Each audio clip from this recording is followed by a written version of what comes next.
Alors le cycle d'ingénieur de l'ENSG est sans doute la formation la plus complète sur ce domaine en France. Et si vous l'intégrez, vous allez découvrir plein de choses nouvelles pendant 3 ans.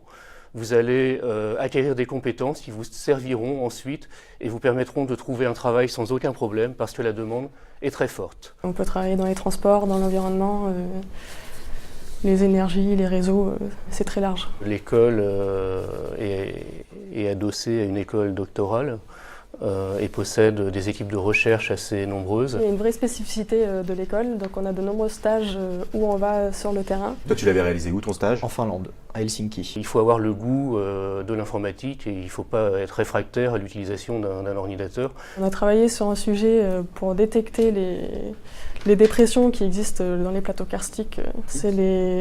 Quand on a des montagnes, et ça fait comme un fromage, il y a plein de petits trous. D'accord. Et donc ces trous, ils ressortent pas très bien sur les cartes IGN. Par exemple, moi je me souviens toujours du premier TD qu'on a fait où on ne savait pas vraiment encore ce que c'était que la géomatique et comment ça fonctionnait. Et on nous a mis devant un système, un SIG, donc en l'occurrence QGIS, et on nous a dit vous avez la carte de l'agglomération parisienne, les bâtiments, la population par bâtiment et la carte des niveaux de bruit autour des aéroports. Et avec ça, dès le premier TD, on était capable de déterminer le nombre de personnes impactées par le bruit des aéroports parisiens. Mon meilleur souvenir, on avait fait une sortie acrobranche, une des journées qui était très sympa.